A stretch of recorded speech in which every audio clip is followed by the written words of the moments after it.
पाकिस्तान ने एक बार फिर से बातचीत की पहल की है इन सबके बीच भी। भारत ने कहा है हमने जिन आतंकियों की लिस्ट दी है उनको सौंप दीजिए, बात हो जाएगी। आतंकवाद और बातचीत एक साथ नहीं होगा, पाकिस्तान से सिर्फ पीओके पर बात होगी। ये इससे पहले प्रधानमंत्री ने भी कही। आज उसी को जवाब के रूप में पाकिस्तान को भेजा गया है कि पाकिस्तान के अवैध कब्जे हैं, सिंधु जल समझौता अभी स्थगित रहेगा और पानी और खून एक साथ नहीं बह सकते। यानी बात कब होगी? जब आप उन आतंकियों को सौंपेंगे जिनके टेरर इंफ्रास्ट्रक्चर को हमने हिट किया। लिस्ट आपको दे दी गई है, इस पर अमल कीजिए, बात उसके बाद होगी। अब मैं एक बार गुरुप्रकाश जी को स्क्रीन पर लीजिए, अजीज खान साहब को स्क्रीन पर लीजिए। गुरुप्रकाश जी, आज प्रधानमंत्री जब बोल रहे थे तो मुझे ऐसा लगा कि उन्होंने देश के हर व्यक्ति की बात बोली है। उन्होंने ये बता दिया कि हमारी नसों में खून खौलता है तो उसका सीधा सीधा रिस्पॉन्स क्या होता है, जवाब क्या होता है, वो पाकिस्तान ने देखा है। मुझे ऐसा लगता है कि भारत की तरफ से जो प्रधानमंत्री ने आज एक संदेश दिया, वो संदेश एक आवाज में होना चाहिए। इस देश में इस दुश्मन के लिए जवाब एक होना चाहिए। और आप जानते हैं मैं ये क्यों कह रही हूं। मैं निश्चित रूप से सुचारिता, और मैं आपका आभार व्यक्त करता हूं।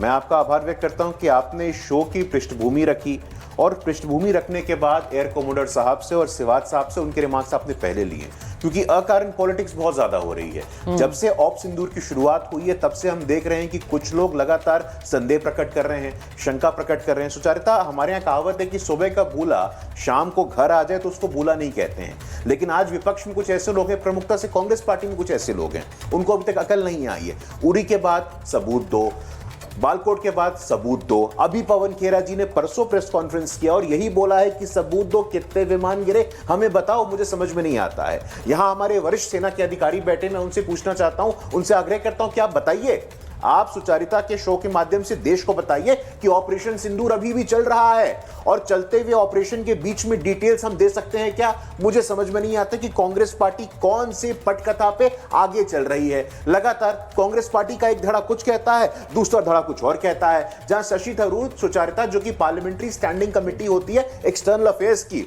उस पार्लियामेंट्री स्टैंडिंग कमेटी और एक्सटर्नल अफेयर्स के अध्यक्ष हैं, और विक्रम मिश्री ने उनको ब्रीफ किया है, ये बोला है कि किसी भी और देश का ना तो कोई इन्वॉल्वमेंट था ना एंगेजमेंट था। जब शशि थरूर इस बात को स्वीकार कर रहे हैं, उसके बाद भी कांग्रेस पार्टी के शीर्ष नेतृत्व इन बात को क्यों कह रहे हैं, जयशंकर जी को तरह तरह के नाम से क्यों बुला रहे हैं? ये कांग्रेस पार्टी की मंशा को दिखाता है लगातार, और पहली बार नहीं हुआ है। आप देखिए, अजय राय की राय कांग्रेस पार्टी की राय है, शशि थरूर की राय कांग्रेस पार्टी की राय नहीं है, सिद्धारमैया जी की राय कांग्रेस पार्टी की राय है, चन्नी की राय कांग्रेस पार्टी की राय है। मुझे समझ में नहीं आता। आज पहली बार आज हमारे सेना के प्रमुख अधिकारियों ने कहा है, देश के प्रधानमंत्री जी ने बीकानेर से 2 टूक में जवाब दिया है। उन्होंने देश के राष्ट्रीय सुरक्षा नीति को स्पष्ट कर दिया है। देश के 140 करोड़ लोगों की भावनाएं उनमें आज प्रतिबिंबित हो रही थी, जब उन्होंने कहा कि एक ही व्याकरण होगा, एक ही टॉकिंग पॉइंट होगा, अब कोई बातचीत नहीं होगी, कोई शर्मिल शेख नहीं होगा, कोई समझौता नहीं होगा। हम अगर बात करेंगे तो सिर्फ और सिर्फ पाक अधिकृत कश्मीर पे बात करेंगे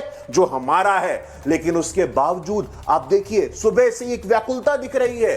कांग्रेस पार्टी में एक ऐसा व्हाट्सएप ग्रुप हो गया जिसमें एडमिन है ही नहीं, जिसको जो मन कर रहा है वो बोल दे रहा है। हमने देखा कोई नया व्यक्ति था, वो प्रेस कॉन्फ्रेंस कर रहा है, तो कम से कम आज के दिन में विपक्ष को क्लैरिटी का एक उदाहरण देना चाहिए।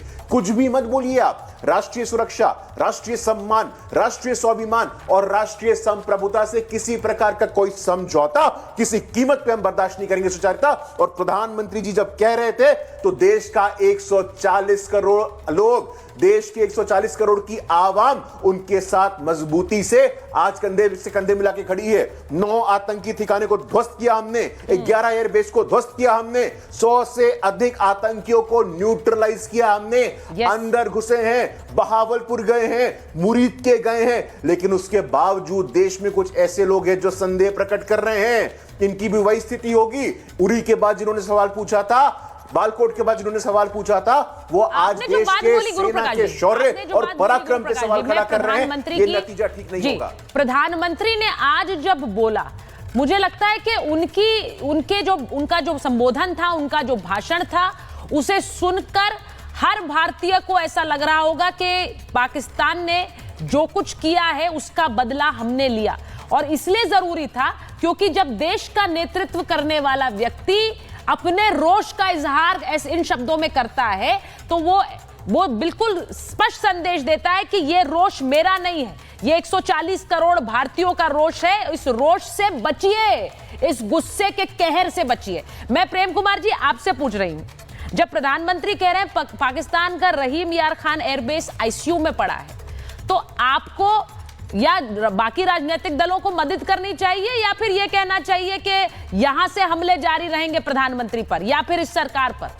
वो डेलीगेशंस जो जा रहे हैं वो सबके मिलकर जा रहे हैं, वो देश के डेलीगेशंस हैं। प्रेम कुमार जी सुजाता जी, ऑपरेशन सिंदूर का मतलब हम सबने जो समझा वो था कि तुम सुहाग उजाड़ोगे तो हम तुम्हें सुहाग उजाड़ने के लायक नहीं रखेंगे, यही था ऑपरेशन सिंदूर का मतलब। और आज नरेंद्र मोदी जी जब बोल रहे हैं तो कह रहे हैं कि तुम उनका कहना है कि आतंकी हमला हुआ तो करारा जवाब देंगे, मतलब तुम सुहाग उजाड़ोगे तब हम जवाब देंगे। पहले था कि हम तुमको सुहाग उजाड़ने वालों को जवाब देने लायक नहीं छोड़े। ये भाषा में बदलाव है, ये तेवर में बदलाव है। और आप समझिए सीज फायर है कि नहीं, अगर ये जो इसको आप सीज फायर नहीं भी बोले तो जिस दिन सीज फायर का ऐलान हो रहा था, डोनाल्ड ट्रंप कर रहे थे या भारत में हो रहा था या पाकिस्तान में हो रहा था, अभी तक उसी में पड़े हुए हैं, उस दिन भी उसी के पीछे पड़े हैं क्या प्रेम कुमार जी सीज फायर के? नहीं आप बोलने दीजिए, आप सीज फायर पे चले गए पीछे। नहीं आप अभी पीछे सीज फायर पे चले गए।